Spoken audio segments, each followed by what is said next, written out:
I want to share a story, give you a picture of my life and a journey that I walked on, and it really was the hardest thing I've ever had to do.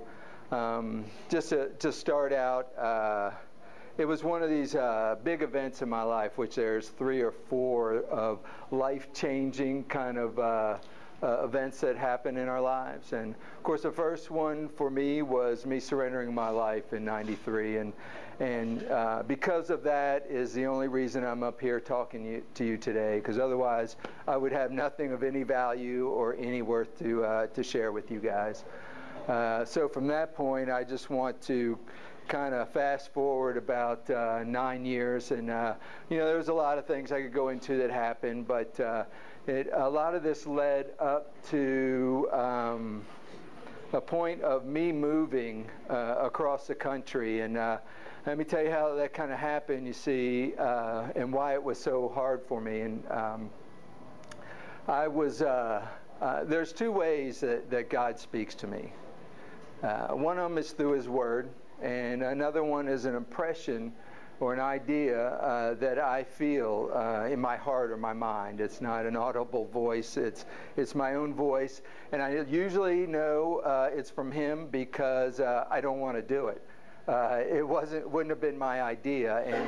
And moving to Colorado, when I felt God telling me to move across the country to Colorado, that was definitely not my idea. The 13 years I've been in Virginia, I have moved 5 times, and this last move was the farthest, and that was 3 miles. Okay, so I really don't like to move. As a matter of fact, I don't even like moving people, so don't call me. No, well, actually, no, don't call me. But so, and how I know this was from God, and I know there's a lot of things in our walk that we learn when we do right things or wrong things with God. We learn how He communicates with us, and when I feel this impression, and I know I don't want to do it, I know. It's confirmed by somebody coming up to me and speaking the words that were in my mind. As a matter of fact, the 3 times specifically that's happened, the words were verbatim. The thoughts were in my head. So I knew this was something that God wanted me to do. And so there was a process. So it was in my mind. And here's the double it. The person who suggested to move across the country was my wife at that time. We had been separated for 9 months now.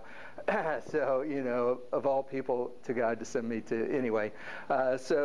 Rhonda, when she gets an idea in her mind and wants to move, she's gone. So 3 weeks later, she's in Colorado.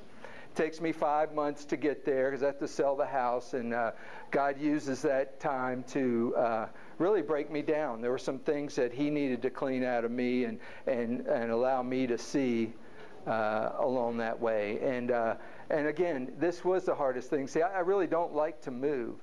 I was settled here. This had become my home. I had made friends at Blue Ridge, and moving across, I couldn't find a job out there by calling. I couldn't find a place to stay, and so and it was my wife who had said to me 100 times, we're never going to get back together, and so I was going to take this venture across the country. And so it was very difficult for me to walk in there. And I had to sell everything I owned to pay the bills. And, of course, to make sure I'd go, the company I was working for went out of business.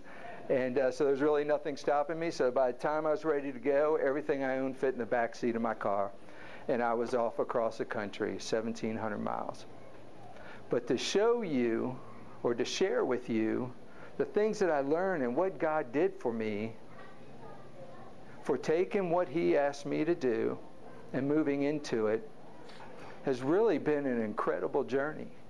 When I got there, the only person I could connect with was this one guy at a church. I was trying to find a church there, and there's this one guy named Bob who I talked to a few times, and after I'd seen my kids, because it had been 5 months, it was a beautiful moment. It was so surreal to them. They kept coming up and pinching me. They felt like, is this a dream? They were really young at the time. But, again, no job, no place to stay. And this guy at this church says, well, we just got this flyer, and we don't do this. We like to check things out. But this guy just turned this flyer in, and I took it. I called the guy, and within about 4 hours, I was meeting him at his house. And the guy, he was a great guy. He rented me this room at a really good price. And as a matter of fact, he was renting 2 rooms. But he decided not to rent the second room so my kids would have a place to stay when they came over. And I watched God work in my life time and time again. I was on unemployment for about 4 months and while I was out there. And I couldn't seem to find a job anywhere. And the week it ran out, I got my last check on a Wednesday. And Friday, this guy from Comcast called me up and said, because I had been on this interview, there's like 50 people are trying to fill 10 slots, and they'd already told me they were all filled, but one of the guys backed out. So they called me and asked if I was still interested in a job. Of course I was. And God took care of me in one area and financially. I mean, being on unemployment, still paying child support, still paying bills, paying rent, it was amazing. And I don't know how the math works, because if I tried to figure it out, I know the money I had coming in wasn't going to match what was going out, right? So I don't even try to figure that out. And I had a brother. Actually, this guy that I rented with really became a close friend. I call him a brother just because he was another Christian. And the love he showed my family was amazing, and my kids. And there were times where I couldn't pay the rent, and he would let it slide. And my kids, well, I won't go into that. There was as I and processing these things as the years went by since then, I even remember a time where Rhonda falsely accused me of inappropriately touching our daughter. And I could not believe, as much as she hated me, that she would even suggest that. Well, see, she brought that out in a conversation with her counselor, who happened to work for social services, who happened to call the sheriff's department.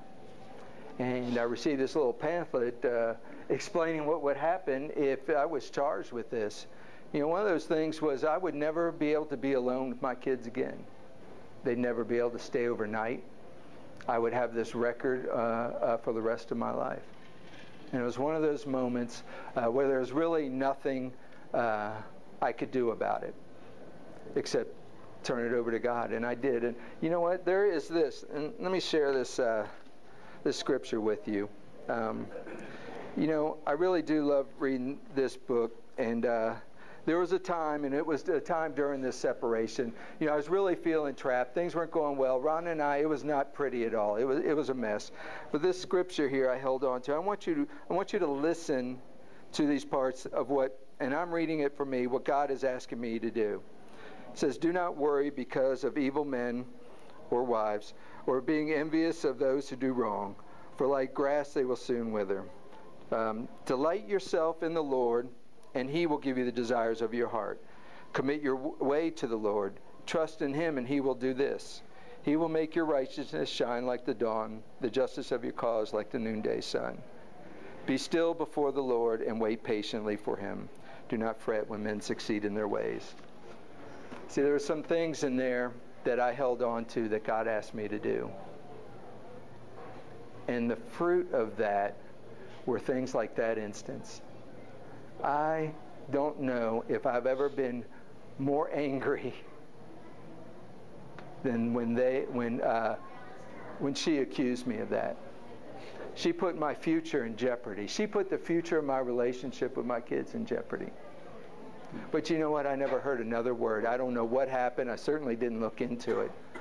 But somehow, it just got washed under all this stuff. And in reading this and reading other parts, I would come up to things like it says, love your enemy and pray for others. And, well, at the time, Rhonda was my enemy and the one person I wasn't praying for. So I knew this is something He wanted me to do. And I did. I would say, God, I pray for Rhonda. I pray for healing, so, I don't have to do all this stuff for her. And I pray for her finances, so she'll get off my back about money. And, obviously I wasn't very serious about it, and I certainly wasn't honoring God. And but I had trouble praying for her. But I bought this book. It's called The Power of a Praying Husband. And again, 100 times I heard, we'll never get back together. But it was a 30-day devotional. And I started reading it. I know this is what God wanted me to do. And 45 days of reading this thing, I really felt this bitterness from my heart really start to uproot itself. And I remember the anger that I felt started to subside. And then all of a sudden, I was able to see her in a different way. And then when I prayed for God to be able to increase the quality of her life, I meant what I said. It was no longer just begrudgingly just throwing out these prayers. And time again, and too many stories for me to go into tonight, I watched God do things in my life and around me and for my kids that were unbelievable. One of those scriptures in there, it says, delight yourself in the Lord, and He will give you the desires of your heart. And I did that. And I still do. And the desire of my heart was always to be back here. But I had resolved that I was going to stay out in Colorado till my kids were through college. As much as I wanted to be here. I remember telling HB, I said, H, pray for me. I want to be back. I said, I might be gone 12 or more years, but I'll be back. But I was resolved to stay out there. So they've been out there a year now. I've been out 8 months. And Rhonda called and says, I'm not making it here anymore. She goes, I want to move back to Lynchburg. I'm like, wow. I have never said this to her. I couldn't say it to her or the kids. If I had even mentioned that I wanted to go back, she would have moved to Washington State. There was just that much animosity between us. And again, Rhonda moves pretty quick. And this was in the middle of June, and by July, we were back here in Lynchburg. And I count that all back, and the things that God did in my life, and the times that He used to break me down, to see things from His point of view, and to bless me in ways that I never thought possible, to see God in ways I never thought Steve, would ever see God, and to be in a relationship with my Creator who would look at me and bless me, bless my kids, and answer my prayers. Oh. Do you know that I moved to Lynchburg in 98, moved to Colorado in 2002. We moved back in 2003. Before I went to Colorado, I had 10 jobs in 4 years. Since I've been back, I've had one job. Probably the best job I've ever had. Before we left, I had one room in this dark 2-bedroom apartment, and everything I owned belonged in it. And today, I own a townhouse. Before we went to Colorado, I had a very difficult relationship with Amber. And last year, I got this card. She said, man,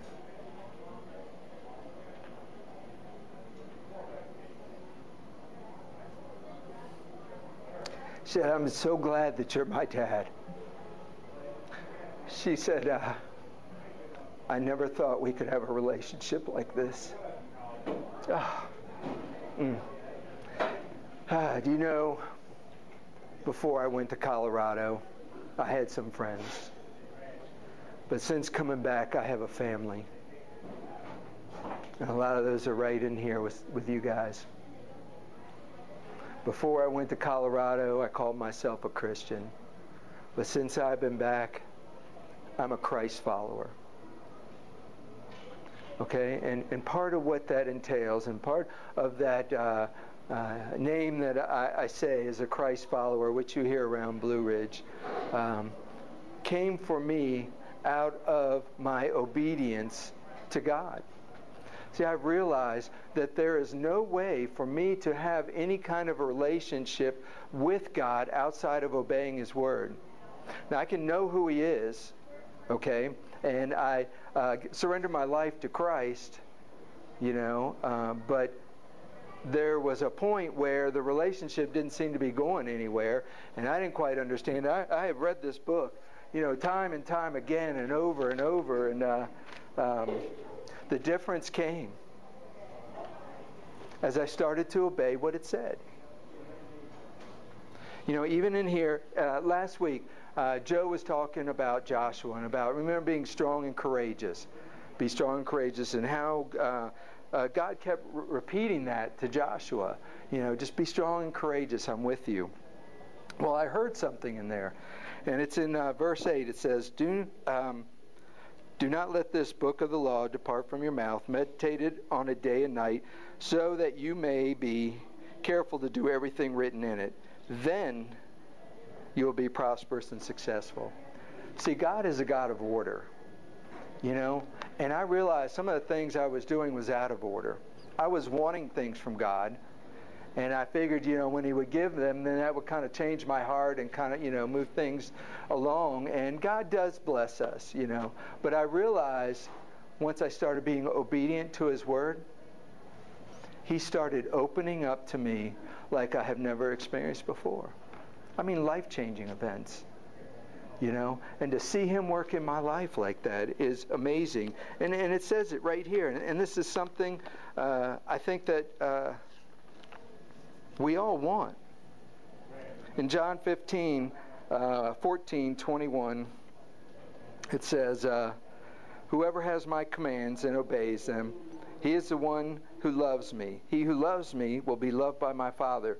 And I too will love him and show myself to him. If anyone loves me, he will obey my teachings. My Father will love him, and we will come and we will make our home with him. Isn't that what we want? Don't we want to see God in our lives? Have you ever wondered about that in your own life, of where He is and days you don't see Him, or times you don't think He's around? Don't we want to see Him in our life? Don't we want this promise lived out? But God is a God of order. He who has my teachings and obeys them is the one who loves me. And he who loves me will be loved by my Father. And I too will love him and show myself to him. That's the key to this.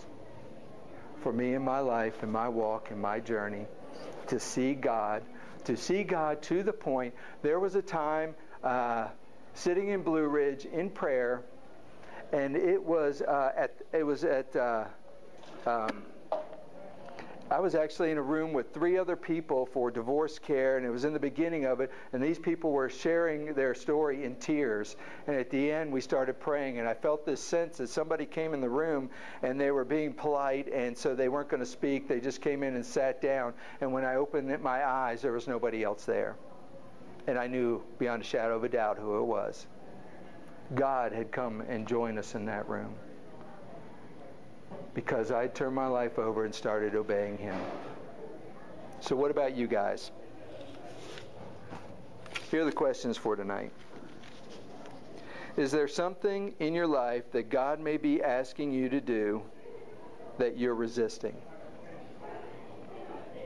Second question, what do you think would happen if you moved into that? Guys, I could stay here all night and tell you about things God has done. And the key to it all, into my walk, is being obedient. So here's an opportunity for us tonight to be real. As we say, keep all the junk out in the parking lot. We don't have time. Our lives aren't long enough to put on a show and pose and all that kind of stuff. We're good at it.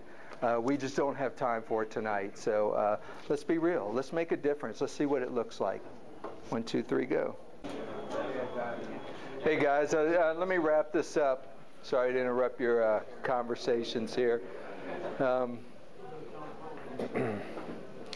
I'd like to tell you that, after this story I told you about obedience and all that God has done in my life and everything, that every time something comes up like that and I just, hop on it, and not true, I still go kicking and screaming at times, and I think, and that's part of obedience. Obedience isn't something that God asks us to do that we want to do. There's no obedience required there. Obedience is something He asks us to do that all of a sudden we feel pushback. We feel, well, wait a minute, I don't want to do this, and we're trying to, justify or run from or deny or ignore or a lot of other things. So let me share with you a story where even after all that I didn't just jump into that, and that was as far as divorce care goes. And I had was asked to be part of divorce care, and I've been divorced for a number of years. And so after I went through it, I became a table leader, and doing well. I enjoyed it because God was really allowed me to use the experiences that I've had over the years to just share with people that are really hurting. And the people that come in there, they really are hurting. And a lot of the times when people come in, it is just for the fact that, and especially guys, they're in panic mode. And what do I do? I'll do anything to fix this marriage. And it's just, it's really a bad scene. And but I know that I have something to offer. And should I wait, Jay? No, you're good. Okay. It's been.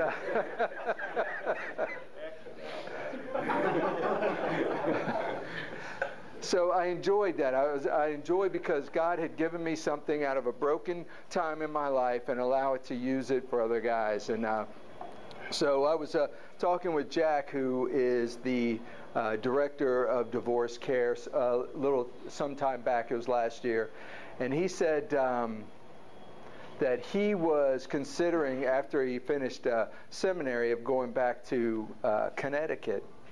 And then I felt this prompting inside of me that said, Steve, you would be the logical person to replace Jack when he goes. And so naturally what I did was I left divorce care. I walked away from it because I did not want to do that.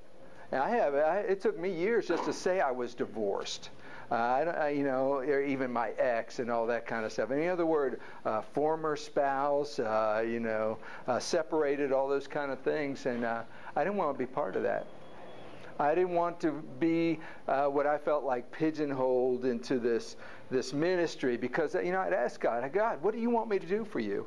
He said, divorce care. And I'm like, no, really, what is it in my life I can do for you? And and that was what he wanted. But I justified it because, man, I do engage on Mondays and Saturdays, and I meet with this group on Fridays, and I have my kids, and so I was justifying all this. So the next divorce care comes up, I told him, I'm sorry, I can't be part of it. And each week, though, that this went on, it goes on for 14, 16 weeks, I felt like I was missing something.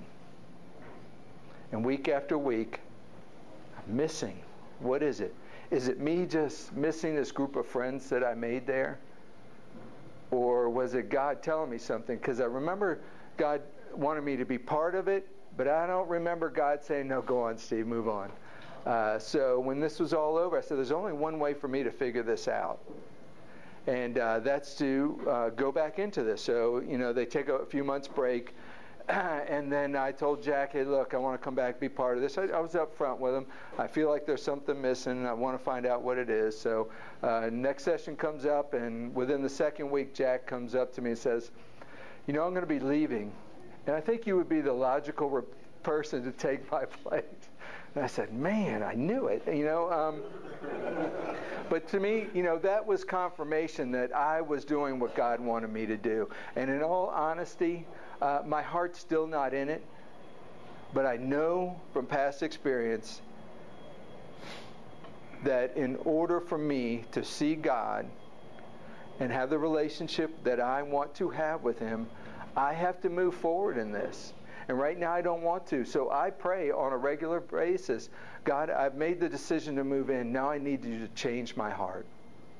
I need to be different. I need to want this like you want me to want this. And it's difficult. It really is. I need to change my perception because this is God asking me to do something, and yet I'm still kind of resisting. But I know I'm going to move forward, and I'm confident in that He's going to do something great with that.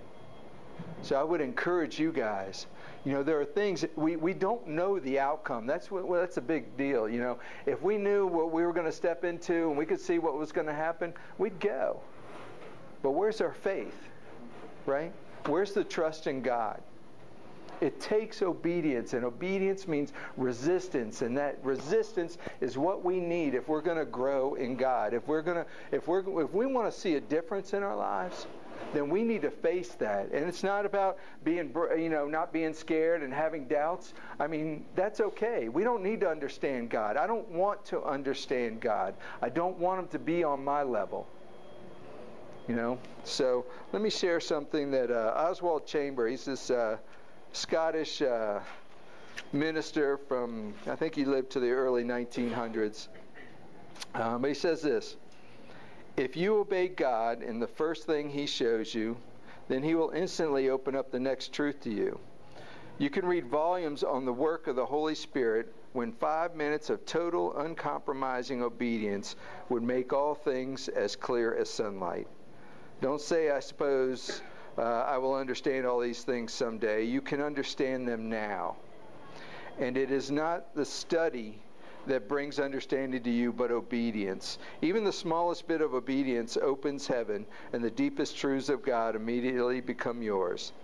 Yet God will never reveal more truth about Himself to you until you obeyed what you already know. And he says here, we disobey and wonder why we're not growing in our relationship with God. So, brothers, I would just encourage you. We all have that resistance. There is something in our lives that we know we need to do or should do or not. And if you are not feeling that today, then my prayer is that God will bring something into your life that will make you push back and give you the opportunity to lean into a situation where you don't know the outcome, you have all the uncertainties and all the doubts, and watch God open your life and the relationship you have with Him. So let me pray.